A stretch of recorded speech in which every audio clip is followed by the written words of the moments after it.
Let me take you back to a time when Friday nights weren't just about algorithms or instant streaming.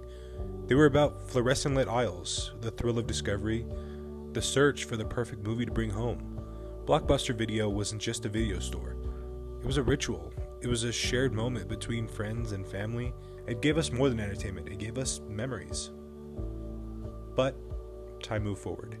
The rise of digital streaming marked the end of an era, and Blockbuster stores across the globe closed their doors, leaving only memories of late fees, movie marathons, and popcorn-scented nights. And yet, against all odds, one Blockbuster just refused to fade into history. In Bend, Oregon, the last Blockbuster on Earth stands still. Not merely surviving, but thriving.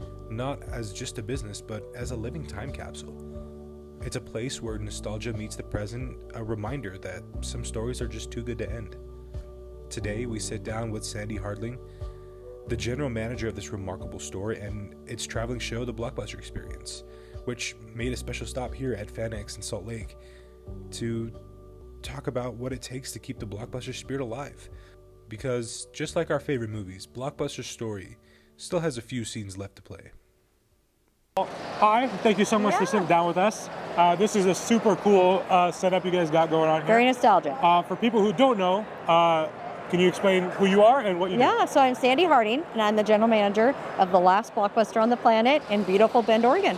That's such a unique sentence. It is. It very much is. I just celebrated my 20th year in August, and so if you'd have told me 20 years ago I'd be doing this, I would have called you a liar. I'd have been like, there's no way. Right. So.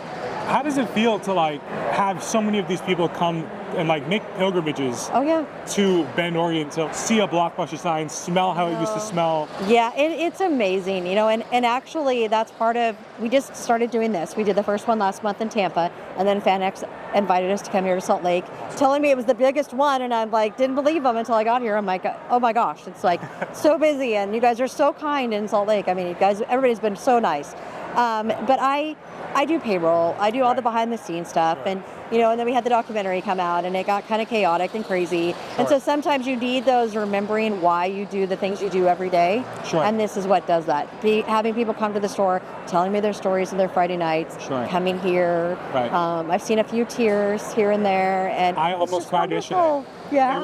It was really nostalgic because I'm sure you hear this all the time, but me and my family, my mom, she used to drive me to Blockbuster, pick out a candy, pick out a movie, and that was my weekend. A lot of times. So, and there's so many people that have those stories, right? And I mean, whether it's a Blockbuster or Hollywood or a family home video or whatever might have been in your town. And I can remember my husband and I was actually telling someone that the store that I still have and we run and we are working in, that our kids all grew up working in, was one of the very first places we went on a date when it was still Pacific Video, before it was even Blockbuster.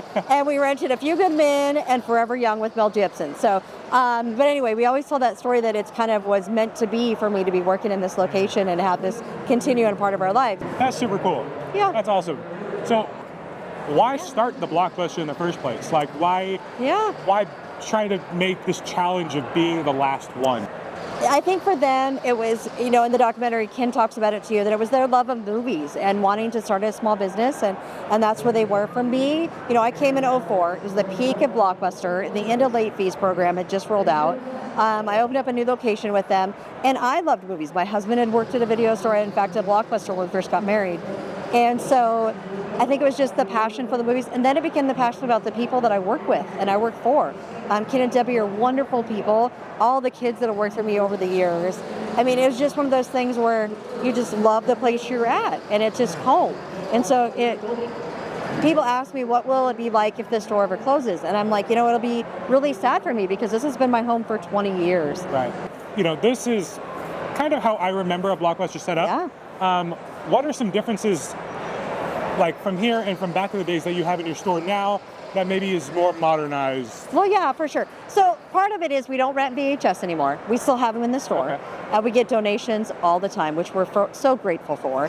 But I think physical media challenges right now is the new releases. So back in the heyday of Blockbuster and any of the video stores, you would remember coming in and we'd have so many copies of some. I mean, I remember when Troy came out, we probably had 200 copies of Troy. Now I'm lucky if I get 6 or 7 copies of a title, and mostly it's because you can't find physical media, and you have to. Everybody's streaming it. So if I go to Walmart or Amazon or wherever to buy it, that's all I can get. And so I think that's my biggest challenge and the thing that's the most different. So with that, because our back wall has shrunk so much, we have a ton of displays. So now we have memorabilia. We made like an 80s wall, and we have like Ghostbusters and Back to the Future. And now I have a whole memory wall that's huge of things that people have sent me, old membership cards, gift cards that don't work anymore, just pieces of their families that they wanted to share with me. I mean, it touches everybody. We had actors and different personalities who come in, and they had the same stories as us. Yeah. They love movies, and they love going to Blockbuster. So, I don't know. It's a very different feel from that aspect. But when you walk in, it's just like this. We still have a horror section. We still have a comedy section. Sure. We still have all the things that you remember, and you can still rent every day. That's really cool. Yeah. Does your old, like the Blockbuster cards, do they still work? They do still work. Now, the corporation is gone, right? There's no corporate Blockbuster. Right. So we don't have the national database. But if you have your card, you can bring it in, we can add it back in our system, and it works. I can't tell you if you had late fees from, the early 2000s. I'm glad. But, I know, most people are. But you can still come in and use your card. That's really cool. Yeah. Mine's buried in a drawer somewhere. I think I just found mine. Really? I found my card from my original one when I came to work in that location from 05. And I found it when we were cleaning out the attic this year. So that's super cool. This is a traveling show, as you said. Yeah. Are you traveling around with them all the time? All the time. I will be there, yep. So like I said, we just did Tampa. This is our second one. I don't know when we're going to do it again next, but I will be with them when we do it. That's really cool. Last question. It's like walking down memory lane for a lot of people. What is one thing that you wish people could experience here that maybe they can't get anywhere else? Well, I think that, a lot of people want to come visit us in Bend, right? Because we're the last store. And that's what we're trying to bring here is we want people that can't come to Bend to be able to walk in and experience that. So that's why we have it all closed off with the curtain. Mm-hmm. And it's amazing watching people's reaction when they come in. And we want to know that this is as close as we can get to being in an actual store as possible. And I really feel like we've done a good job, and everyone's telling us that. I was really nervous about it. I'm like, I want to make sure that we can. And the fact that we've scoured the country looking for all of these things. I mean, the signage, the reader board that's intact in exactly the way we found it. Right. The countertop. It was actually brought out of a store in Georgia. So, I mean, I want people to be able to walk in the door and remember that and have it be as close as possible to our location. That's really cool. Yeah. Well, thank you so much for your time. You're welcome. We really appreciate it. You're super awesome. Oh, thank you. Super nice. And I'm planning on making a pilgrimage out to Bend at some point. You should come see us because it's quite an experience. It really is. And so, while the world keeps moving forward, the last Blockbuster continues to remind us the joy we found in simpler times, where picking up a movie was an experience in itself. Thanks to Sandi Harding and her team, the story of Blockbuster isn't just a thing of the past, it's a connection between then and now, kept alive by the people who still believe in it, and thank you for joining us on this nostalgic journey.